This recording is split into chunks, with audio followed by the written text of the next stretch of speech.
El Núcleo Milenio para mejorar la salud mental de adolescentes y jóvenes IMAI, Centro de Excelencia de la Iniciativa Científica Milenio, financiada por ANID, presenta Sintoniza tu salud mental. Un espacio dedicado a la difusión del conocimiento científico sobre bienestar emocional, psicológico y social en Radio Universidad de Chile, 102.5 FM y radio.uchile.cl. Conduce la periodista Antonella Esteves. Sintoniza tu salud mental.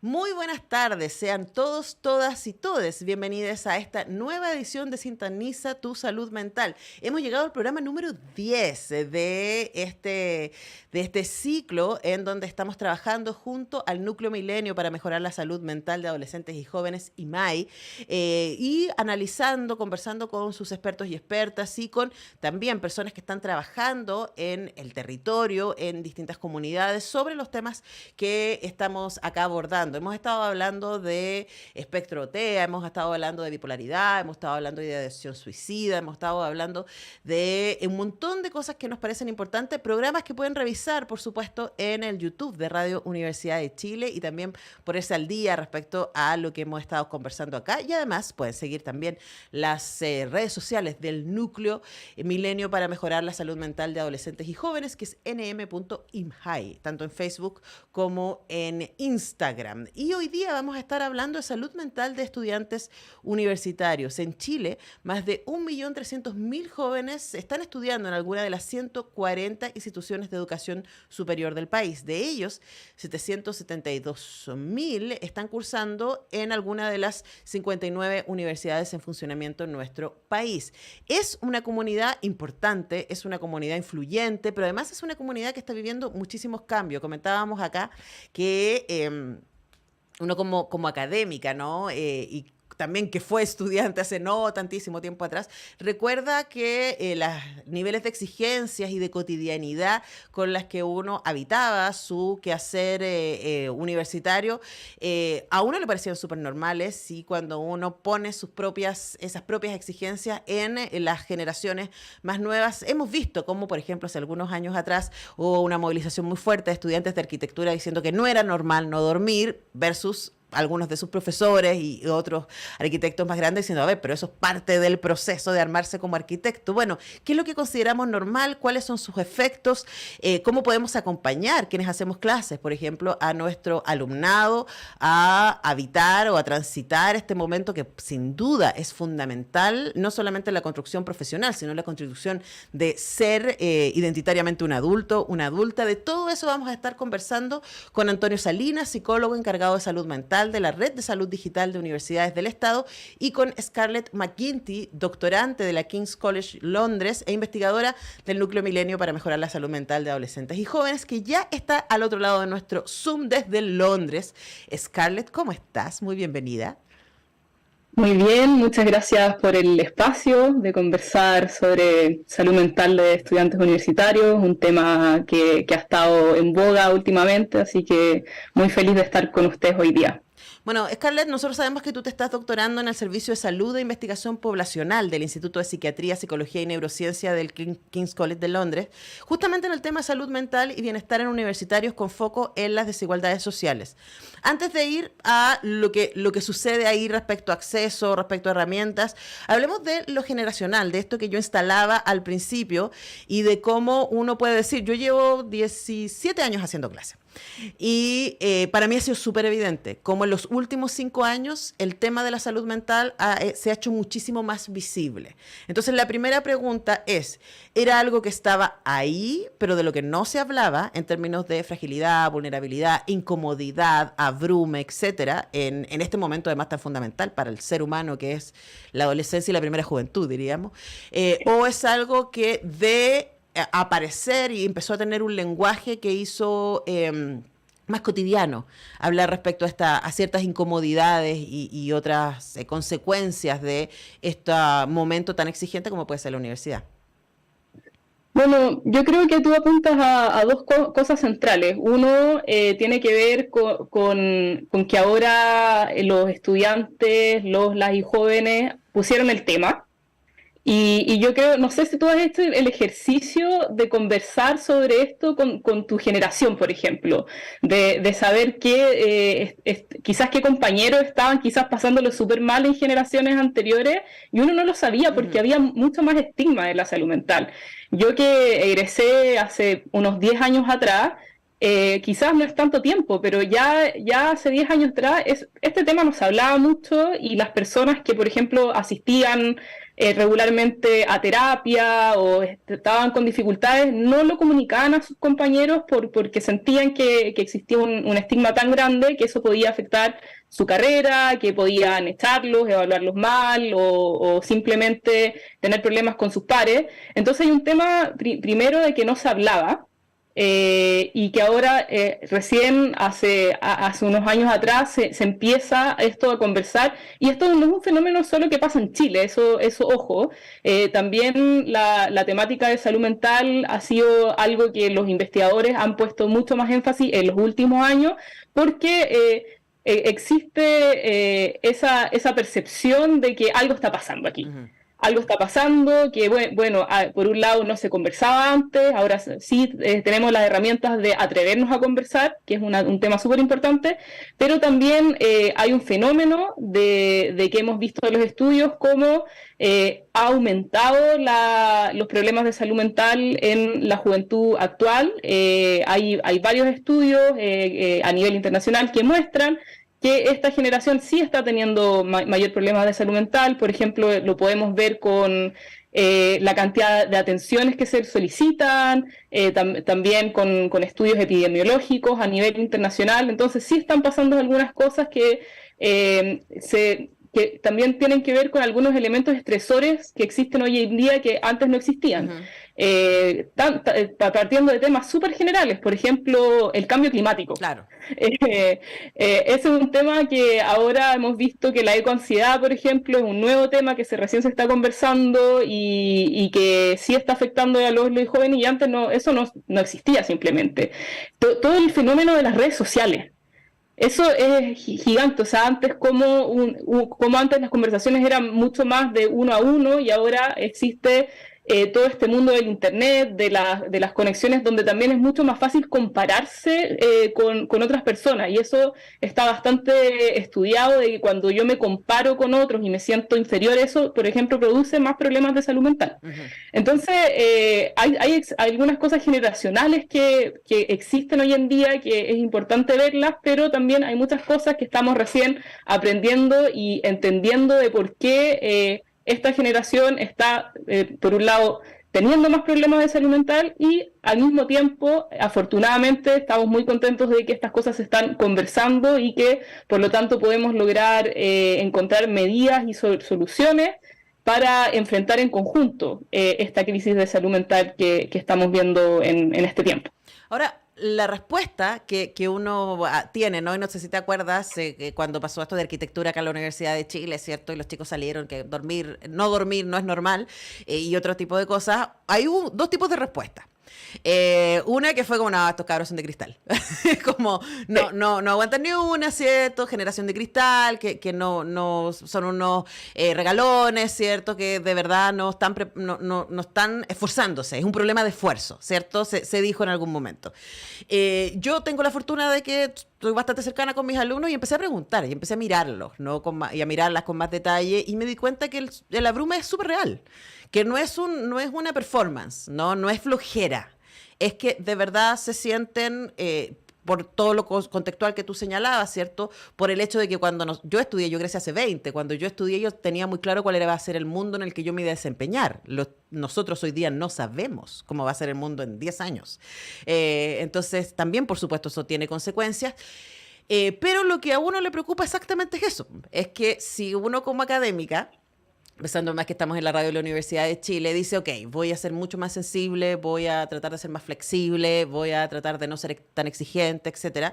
No necesariamente, pienso yo, y esto te lo digo de manera súper personal, les estoy haciendo un favor. Porque, por ejemplo, en el periodismo, que es donde yo hago clases, van a salir y los deadlines en periodismo son muy reales. Y tú tienes que llegar a la pauta y llegar con tu nota y llegar con tu producto, lo que sea, y tienes que estar. No sirve, esta mañana me levanté desanimado y no me dio para ir a trabajar. No vas a tener trabajo. Entonces, ¿cómo hacemos para que al mismo tiempo podamos ser sensibles y escuchar estas emociones que son súper reales y que tienen un efecto sin duda en el cotidiano? Y no estoy hablando ahí de lo más radical cuando ya hay diagnosticada una depresión, etcétera, sino como en el cotidiano, ¿no? Para acompañarles, ser respetuoso o respetuosa con sus procesos y al mismo tiempo prepararlos para lo que es el mundo real, que es bastante hostil. Sí, yo creo que lo que señala es súper interesante y creo que muchas de las personas que nos están escuchando hoy día pueden identificarse como padres, algunos que son profesores o que de repente trabajan con gente joven. Y yo quería referirme a dos cosas. Primero, respecto a la salud mental y la universidad, una de las cosas que tenemos súper claro que los problemas de salud mental, por ejemplo, la depresión, la ansiedad, no comienzan en la universidad. Uh-huh. En general, los chicos y chicas vienen arrastrando estos problemas de la adolescencia. Hemos visto en nuestros estudios que en general parte como a los 15 años.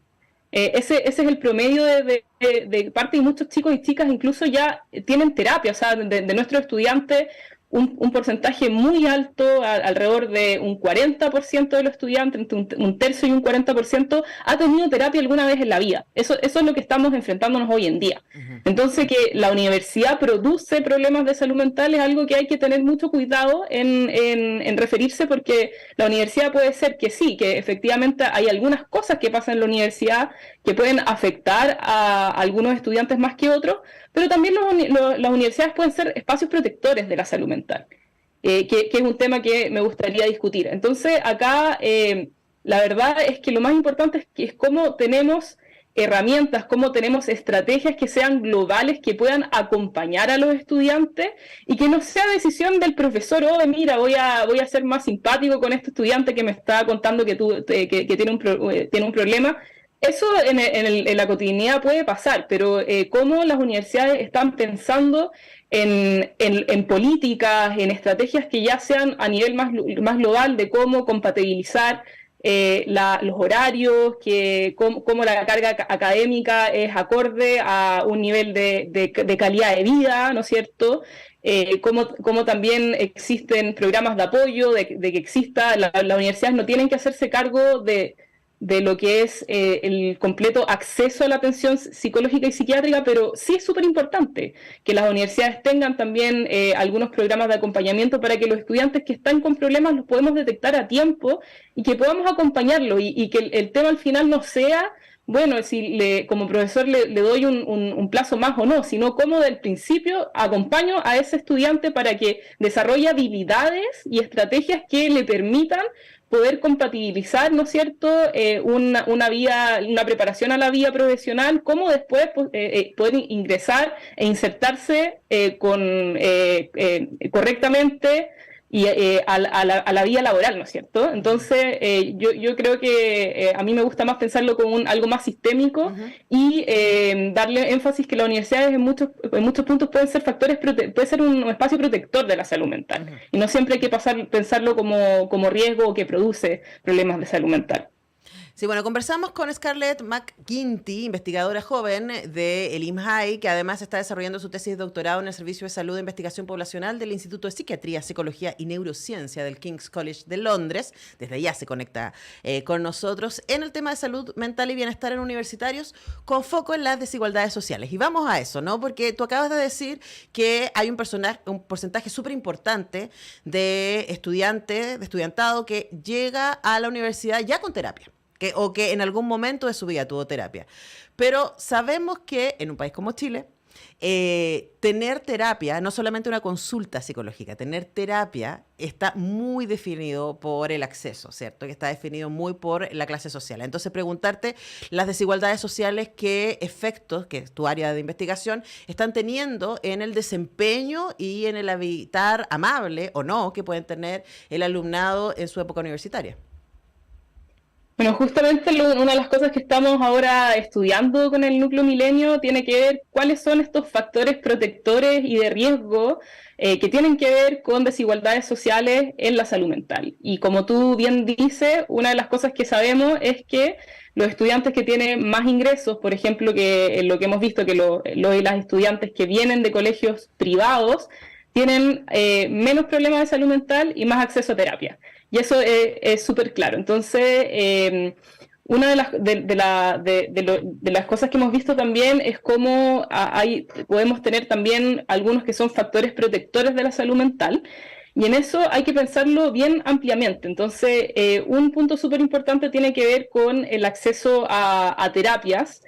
Pero el acceso a terapia individual muchas veces es súper costoso, entonces justamente una de las cosas que estamos trabajando es cómo acceder a terapia con, por ejemplo, tecnologías digitales, que es una forma de poder ofrecer una atención también a un nivel preventivo, promocional, pero también a nivel de estudiantes que están en riesgo o que ya tienen una patología. Cómo nos podemos apoyar con el uso de tecnologías digitales para poder ayudar a disminuir esa brecha que existe en el acceso de tratamiento hoy en día. Uh-huh. Ahora, respecto a factores que pueden diferenciar entre estudiantes de bajos y mayores recursos, uno de los términos que estamos utilizando que es bien interesante es los estudiantes de primera generación y que no son de primera generación. Los estudiantes de primera generación nos referimos a aquellos que sus papás nunca fueron a la universidad. Y, por ejemplo, en la Universidad de Chile es alrededor del 50% de los estudiantes, más o menos la mitad.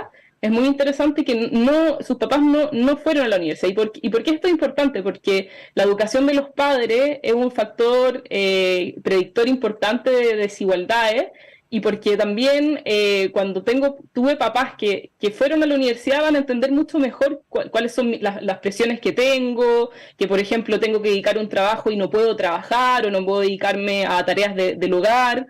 En cambio, si estuve en una casa que nadie en mi familia fue a la universidad, eso va a ser mucho más difícil entenderlo. Entonces, una de las cosas que estamos ahora estudiando tiene que ver con cómo podemos identificar estudiantes que puedan estar en mayor riesgo de tener problemas de salud mental y cómo actuar oportunamente. Entonces, en eso sabemos, por ejemplo, que los estudiantes de primera generación también... hablando de desigualdades a un nivel más global y no solo en desigualdades económicas, sabemos que los estudiantes trans o de género no binario presentan más problemas de salud mental, que es algo que es importante hacerse cargo, o también cuando su orientación sexual es no heterosexual o no están seguros sobre su orientación sexual. También estos son factores que hay que entenderlo en una dimensión mucho más amplia, igual que la etnicidad. Entonces, cuando estamos hablando de desigualdades, no solo nos referimos a la educación, al ingreso de la familia, sino que cómo estos factores se juntan y una persona que, por ejemplo, viene de una familia donde sus papás no fueron a la universidad y tiene una orientación sexual que no es heterosexual, por ejemplo, y además viene se identifica con un pueblo indígena, puede tener, por ejemplo, más problemas de salud mental que alguien que no tenga esas características. Entonces, una de las cosas muy interesantes acá de entender es poder dimensionar todo estos factores y ver cuáles son cómo podemos identificar estos estudiantes, poder adelantarnos a que existan problemas de salud mental y también ver cuáles son los factores protectores. Y en eso, por ejemplo, la participación es súper importante, la participación social, que en eso sabemos que las universidades pueden ser espacios protectores súper importantes y podemos nosotros agregar, tener todo un montón de otras orientaciones que son ofrecer participación, ofrecer actividad física, también todos los programas de entrega económica. Todo eso puede ayudar a disminuir la brecha en salud mental, y no solo lo que son las atenciones que son vitales, pero también todas estas cosas que puede hacer la universidad ayudan a disminuir esa brecha que encontramos que existe actualmente. Bueno, Al regreso de la música y de la pausa, vamos a estar conversando respecto a la Red de Salud Digital de Universidades del Estado, que es una de las medidas que se están tomando para poder acompañar a las y los estudiantes en este proceso que puede ser tremendamente desafiante, pero como dice también nuestra invitada, puede ser también un factor protector en el encuentro de pares, en la construcción de comunidad, en la lógica de sentido que puede dar ser parte de una comunidad universitaria. Hemos conversado con Scarlett McGuinty, investigadora joven del IMHAI, también doctoranda del King's College de Londres, de donde se conectó con nosotros para hablar en esta edición de Sintoniza tu Salud Mental. Muchísimas gracias, Scarlett, un placer conversar contigo. Muchísimas gracias por el espacio. Te mando un abrazo que llegue hasta Londres. Nosotros vamos a la música, a la pausa y ya regresamos. Estás escuchando Sintoniza tu Salud Mental en Radio Universidad de Chile. Y regresamos a esta 10ª edición de Sintoniza tu Salud Mental, en donde estamos hablando de salud mental de estudiantes universitarios. Conversábamos hace un ratito con Scarlett McGuinty, doctorante del King's College de Londres, investigadora joven del Núcleo Milenio para mejorar la salud mental de adolescentes y jóvenes IMHAI. Y este programa, en su primera edición, que ustedes pueden revisar, igual que todas las anteriores, que están en YouTube, ahí en el canal de Radio Universidad de Chile, partió con una conversación con la rectora de la Universidad de Chile, Rosa Devés, en donde hablamos de esta asociación que hay entre universidades del Estado asociadas para pensar la salud mental y para generar algunas herramientas que puedan ayudar al alumnado a transitar de manera más amable este momento de la existencia que es la vida universitaria para quienes tienen el privilegio de poder llegar hasta ahí, ¿no? No olvidemos que efectivamente en nuestro país, a pesar de la gratuidad, poder dedicar años de la vida a estudiar también sigue siendo tristemente un privilegio. Para hablar de la Red de Salud Digital de Universidades del Estado, que es una de las acciones que se ha desarrollado en este sentido, tenemos al otro lado de nuestro Zoom a Antonio Salinas, psicólogo, magíster en psicología organizacional, miembro también de IMHAI y que forma parte del equipo como conector o encargado de salud mental de esta Red de Salud Digital de Universidades del Estado. ¿Cómo estás? Muy bienvenido, Antonio. Muy bien, muchas gracias por la invitación, Antonella. Es un gusto estar aquí, poder compartir las experiencias de la Red de Salud Digital de las Universidades del Estado y, por supuesto, saludarte a ti y también a quienes nos escuchan. Bueno, de hecho, a propósito de lo digital, recién cuando hablábamos con Scarlett, ella decía, ¿no?, que uno de los desafíos grandes que se tienen y que ella como investigadora en desigualdad ha podido ver respecto a salud mental tiene que ver con el acceso. Entonces hablemos de cómo la idea de una red de salud digital propende a mejorar la accesibilidad para que estudiantes de todo Chile y de distintas clases sociales y de distintos ámbitos de desarrollo puedan acceder también a una propuesta de salud mental. La red de salud digital se organiza en base a universidades del Estado que se juntaron viendo lo que había ocurrido durante la pandemia y en lo poco que hemos llevado post-pandemia, pero también desde antes. Venían pensando, bueno, cómo la salud digital nos puede ayudar a resolver los grandes problemas que tenemos como sociedad, ¿cierto? Y esto que era de nicho, de alguna manera creció, se extendió. Y dentro de la pega que hemos ido realizando ha sido levantar qué está ocurriendo en las universidades a nivel de promoción, prevención y atención y cuáles eran las necesidades que tienen los estudiantes. Y ahí, en este levantamiento de información vimos, por supuesto, las barreras. Y nos encontramos con algunas barreras que de repente como profesionales, como trabajadores, funcionarios, académicos de la universidad, no nos eran tan evidentes. Barreras simples, como por ejemplo que un estudiante para quedarse en una atención presencial puede que tenga un delay de tiempo, ¿cierto?, un tiempo de espera, y esto implique costearse una alimentación. Muchas veces eso no es tan fácil como podría serlo cuando ya se es profesional, ¿cierto? Claro. Otro tema tiene que ver con el tiempo. Nos dimos cuenta que también la barrera de tiempo en la atención presencial, tiempo traslado podríamos decir, era compleja, porque a veces los centros de atención donde se podía apoyar a los estudiantes dentro de las universidades no estaba directamente donde está su facultad. Entonces implicaba que tenían que trasladarse 1 hora, 1 hora y media, dependiendo del lugar, ¿cierto?, para poder acceder a la atención y luego retornar. Y eso hacía inviable. Ni qué decir la solicitud de hora. Cuando la solicitud de horas se hacía presencial, ¿cierto?, ya que es una fila muy temprana en algunos lugares, cada universidad del Estado o cada universidad en general tenía su metodología, ¿cierto?, pero generalmente era así. presencial en algún lugar a una hora donde los que estaban más cerca, o si está ubicado en una facultad, tenían más facilidades para acceder a esta hora que quienes estaban más lejos. De alguna manera, lo digital viene a disminuir algunas de estas barreras, eliminar otras y permitirnos generar un acceso más equilibrado, ¿cierto?, para las personas independientes de su ubicación. Eso como primera reflexión. Ujú. Sí, no, además uno puede pensar que es una manera de hacer terapia que se instaló a partir de la pandemia. Yo, los psicólogos y psicólogas que conozco, y mi misma psicóloga, empezó a trabajar durante pandemia en Zoom y ahí quedamos, ¿cierto? Hasta ahora, ¿no? Y uno podría pensar que eso puede tener ciertas dificultades. De hecho, yo le he preguntado a varios psicólogos y psicólogas en términos de, bueno, pero ¿se pierde algo del proceso terapéutico cuando hay la barrera de la pantalla intermedio? ¿Cuál ha sido la evaluación a ese respecto de ustedes? Sabes que también lo fuimos a preguntar. Hay como explicar que dentro de salud digital igual tenemos diversos niveles. Ajá. Unos niveles que son más promocionales y preventivos, en los cuales caben actividades como la entrega de información, que es relevante, cuando que la información sea científicamente validada. Estamos en un programa radial de una universidad, ¿cierto?, con el núcleo Milenio, sabemos la importancia de la ciencia para fundamentar las intervenciones técnicas. Y luego en un nivel de atención, yo creo que había cierto, no sé, quizás la palabra es tabú, quizás es resistencia, quizás como esta habitualidad nomás de hacer las cosas como siempre lo hemos hecho, de evitar la digitalidad de la atención psicoterapéutica, pero dada la obligación que nos llevó a la pandemia, ¿cierto?, había que de alguna manera hacer la continuidad de servicio. Nos encontramos que con esta generación, con los estudiantes que primero participaron, siempre estaba la duda, ¿participarán si lo invitamos a hacerlo de esta manera? Sí, llegaron, participaron, tanto o más de lo que lo hacían en la presencialidad, por la misma disminución de barrera. Segundo, al preguntarles si se habían cumplido su objetivo, generalmente encontrábamos que sí. Evidentemente había en algunos casos, pero esto también ocurre en la presencialidad, nos decían, no, mira, sentí ciertas cosas, por ejemplo, cierta frialdad, o sentí que no me escuchaban. No podemos atribuir directamente eso al canal, no necesariamente en la pantalla, a veces tiene que ver con el feeling, ¿cierto?, con la forma en que nos relacionamos con el terapeuta, o la propuesta que nos hace el terapeuta también de trabajo.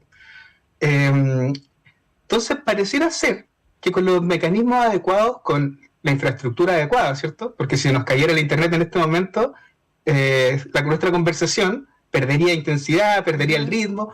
Puede pasar lo mismo dentro de una atención terapéutica. Entonces, con las infraestructuras, con los mecanismos y con los sistemas apropiados, por ejemplo, donde se resguarda la información también, eso es clave dentro de lo digital, podríamos ganar mucho y no perder, o no perder tanto por lo menos. Estamos conversando con Antonio Salinas, encargado de salud mental de la Red de Salud Digital de Universidades del Estado, que llevan trabajando desde el 21 en 3 instituciones de educación superior del país. Esto es parte del plan de fortalecimiento de las universidades estatales y están entonces trabajando en esta red en las universidades de Tarapacá, de Antofagasta, de Atacama, de La Serena, de Playa Ancha, de Valparaíso, de Santiago, de Chile, de O'Higgins, de Talca, del Biobío, de Los Lagos y de Magallanes. Ahora, inmediatamente me imagino la gente también el mapa de Chile, ¿no?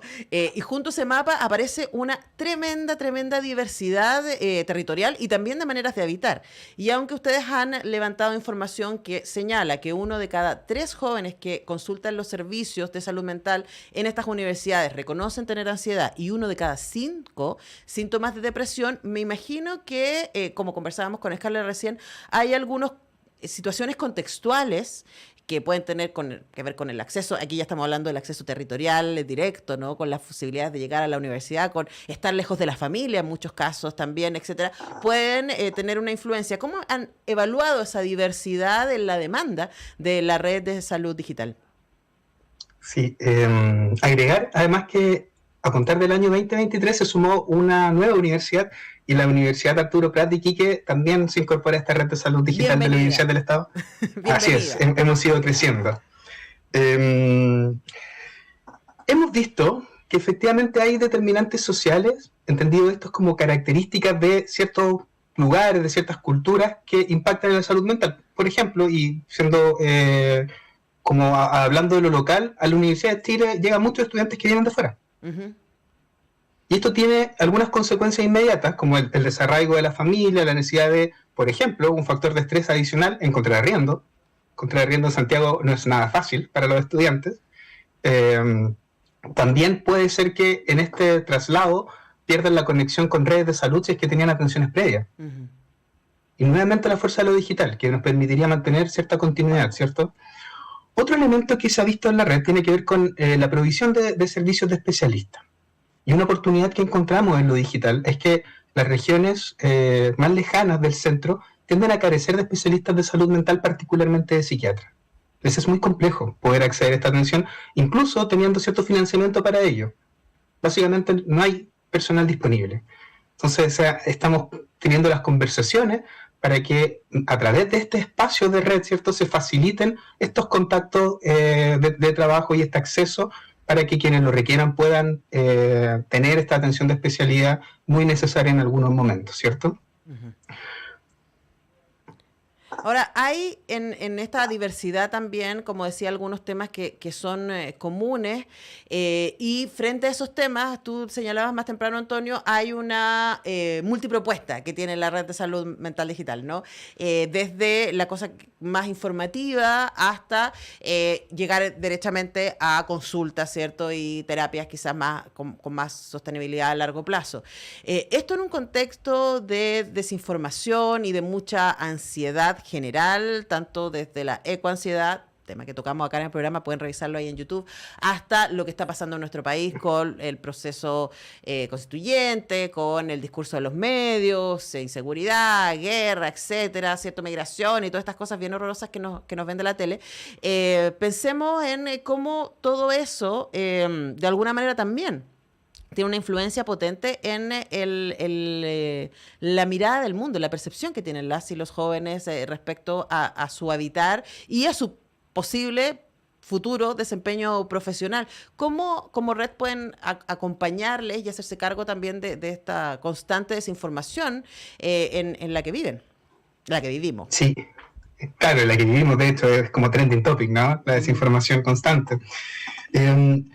Quiero tomarme una libertad breve para contar un poquito las patitas de la red y poder responder la pregunta. Uh-huh. La red de salud digital no solamente es salud mental, tiene otros dos grandes objetivos también. Uno es el desarrollo de competencias para que quienes se están formando en pre y posgrado puedan realizar acciones de salud digital adecuadas, digamos, adecuadas en la ley, adecuadas en lo técnico, según estándares internacionales. Es una patita que yo encuentro muy linda y desafiante. Por otro lado, hay una patita que es muy técnica, que tiene que ver con los sistemas, que es la creación de los sistemas que permiten llevar a cabo la salud digital. Dónde se registra, cómo se almacena la información, es interoperable, es decir, puedo compartir mi registro de un paciente, siempre por supuesto con la venia y la voluntad del paciente, con otra institución para que la información sea de fácil acceso. Son elementos que también está trabajando la red. Ahora, en el área de salud mental, la desinformación es clave porque uno puede, dentro de una lógica escalonada, pensar que gran parte de la promoción y la prevención de salud mental pasa por entender qué es salud mental, qué es un trastorno de salud mental, cómo puedo cuidar, fortalecer, robustecer mi salud mental, ¿cierto? Y cómo puedo prevenir que una sintomatología que estoy viviendo, porque, por ejemplo, ocurrió alguna situación compleja en mi vida o me he querido hacer cargo de situaciones que vengo arrastrando hace tiempo en este momento, ¿cómo puedo prevenir que esta sintomatología crezca? Y eso estamos hablando de información. Uh-huh. Y en estos tiempos, donde incluso la inteligencia artificial es capaz de crear con una entrada básica, ¿cierto?, una descripción de qué es un trastorno de salud mental, que no necesariamente es correcta, que podría aumentar la desinformación, creo que la propuesta que tenemos desde la red ayuda mucho en la línea de entregar conocimientos validados científicamente. Eso es lo que nosotros queremos hacer y el sello que nos distinga, entregar información basada en evidencia y en la literatura actual, para que la comunidad estudiantil, y por qué no la comunidad de jóvenes también, ¿cierto?, otras instituciones que trabajen con jóvenes también, puedan acceder a la información que nosotros hemos ya filtrado, trabajado, revisado con los miembros de la mesa, porque esto es un trabajo colaborativo con una persona de cada una de las universidades que tú nombrabas recién, Antonella, con quienes vamos creando, revisando el contenido y luego también lo revisan los estudiantes. Uh-huh. Por un tema de forma, ¿cierto?, para que les llegue, porque a veces nuestra forma de redacción está muy lejana a la forma de lectura de ellos. Uh-huh. Entonces queremos que haya un encuentro en eso. Y este contenido, una vez que está avisado, lo podemos subir a este trabajo que estamos creando, este propósito que tenemos como red, que es la plataforma de prevención y promoción de salud mental. Y esto lo queremos impulsar, por cierto, impulsar no solo a través de la creación de la plataforma, sino también con actores clave. Y ahí pensamos en la importancia de quien hace clases como tú, ¿cierto? Que puedan invitar a sus estudiantes a que revisen esto para que den información, utilizarlo para hacer trabajos, qué sé yo, con los mismos estudiantes también, con los centros de alumnos, cuando quieran hacer actividades de salud mental que tengan como referencia la plataforma, junto con los otros actores clave, porque esto es como de ecosistema. Y MAI también, por supuesto, sin duda es parte de este ecosistema. Y otros que han pasado también por aquí en capítulos pasados, también son parte de este ecosistema en el cual nosotros somos una hojita más de ese árbol. Bueno, Antonio, preguntarte también a propósito del ecosistema, ¿no? Te escuchaba y yo pensaba en los desafíos, a propósito de lo que conversábamos antes con Scarlett, que tenemos nosotros, quienes estamos delante de los estudiantes haciendo clases, en muchos casos haciendo clases como a mí me hicieron clases hace 20 años atrás, ¿cierto? Y a mis profesores le hicieron clases 20 años antes, y etcétera, donde tampoco ha habido demasiada capacitación para enfrentarnos a este alumnado que tiene desafíos, que tiene inquietudes, que tiene sensibilidades que son distintas a las anteriores. Yo le decía a Scarlett recién que una tentación que uno puede tener, y que de hecho vimos, y vuelvo a citar esta imagen de los estudiantes de arquitectura, ¿cierto?, reclamando porque no dormían, una tentación inmediata es decir, estos cabros no son, se abruman solos, ¿cierto?, son de cristal, no van a sobrevivir, son flojos, etcétera. Y la verdad es que tenemos pocas herramientas. ¿Quiénes hacemos clases para acompañarles en ese proceso? Entonces también preguntarte, entendiendo que para ustedes como red lo principal, el principal foco son el estudiantado, si han considerado la posibilidad de también pensar en, además los mismos desafíos que tiene, tú sabes, la vida académica es muy desafiante y también puede ser muy abrumadora. ¿Cómo acompañamos a académicos, a funcionarios y a otras personas que también son parte del ecosistema de una comunidad universitaria? Sí, tienes toda la razón, Antonella, en la forma de plantear esta tensión, este dilema, porque efectivamente quienes están cotidianamente con los estudiantes, pensamos que el estudiante promedio pasa un montón de horas al día en la universidad, ¿cierto? Entonces es acompañado por funcionarios, funcionarias, profesores, profesoras, conversa con ellos, puede generar relaciones de confianza y también estas personas pueden relacionarse con los estudiantes de manera que promuevan la salud mental, cuidando la suya propia también. Ahora, esto nadie lo ha enseñado, como tú bien planteas. Entonces, cuando se piensa en la plataforma, hay una conversación que tenemos que es, ok, nuestro propósito, ¿cierto? Porque a todo esto es financiado por Mineduc, entonces ahí tenemos que generar los objetivos, ya los objetivos son estudiantes. Solo lo que le comprometimos a Mineduc y reportamos en esa línea. Pero también pensamos, los objetivos son estudiantes, pero los funcionarios, los profesores, también tienen un impacto sobre ellos y también es conveniente poder proveer de alguna estrategia, alguna herramienta para que puedan tener al menos los conocimientos esenciales para poder lidiar con situaciones de salud mental si un estudiante se le acerca. Por ejemplo, si un estudiante se acerca y pregunta o indica que no se siente muy bien, que tuvo una mala nota, o tú has detectado que ha tenido malas notas constantes y es un muy buen estudiante, ¿cierto? Bueno, ¿cómo me acerco a ese estudiante? ¿Cómo puedo acompañarlo? Esperamos en un segundo momento, una vez avanzado toda la parte que va dirigida a estudiantes, poder crear un apartado, ¿cierto? Un espacio dentro de esta plataforma que sea de apoyo también para la comunidad de funcionarios, profesores y profesores, con algunos lineamientos, algunas indicaciones básicas, de la mano también con lo que existe en las universidades hoy en día, que son los servicios de salud o los centros de apoyo a estudiantes. Bueno, si ustedes quieren tener más información respecto a la red de salud digital de estudiantes del Estado, que como nos decía Antonio, tiene una de sus áreas, tiene que ver con salud mental, les invitamos a que visiten su página web, que es RSDUE, que son las siglas, ¿cierto? Red de Salud Digital de las Universidades del Estado, rsdue.cl.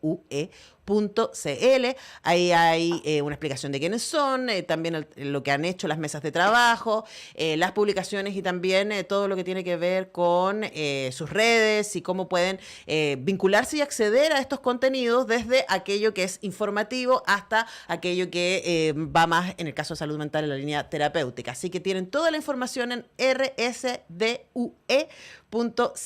Nosotros acá en Sintoniza tu Salud Mental hemos conversado con Antonio Salinas, investigador también del Núcleo Milenio para Mejorar la Salud Mental de Adolescentes y Jóvenes INJAI, y psicólogo encargado de salud mental de la Red de Salud Digital de Universidades del Estado. Antonio, muchas gracias por este tiempo con Radio Universidad de Chile y con Sintoniza tu Salud Mental. Un placer, Antonella. Muchas gracias por la invitación. Que tengas buena tarde. Tú también, y vamos a seguir pendientes de lo que sucede desde ahí, porque absolutamente es un temón innecesario y que desde Radio Universidad de Chile y desde el Núcleo Milenio para mejorar la salud mental de adolescentes y jóvenes IMHAI seguimos aquí cubriendo todos los jueves a las 6 de la tarde en Sintoniza tu Salud Mental. Nosotros despedimos el programa de hoy y mañana a las 10 yo regreso a hacer el semáforo y el próximo jueves a las 6 a una nueva edición de Sintoniza tu Salud Mental. El Núcleo Milenio para mejorar la salud mental de adolescentes y jóvenes, IMHAI, Centro de Excelencia de la Iniciativa Científica Milenio financiado por ANID, presentó Sintoniza tu Salud Mental. Un espacio dedicado a la difusión del conocimiento científico sobre bienestar emocional, psicológico y social en Radio Universidad de Chile, 102.5 FM y radio.uchile.cl. Condujo la periodista Antonella Esteves.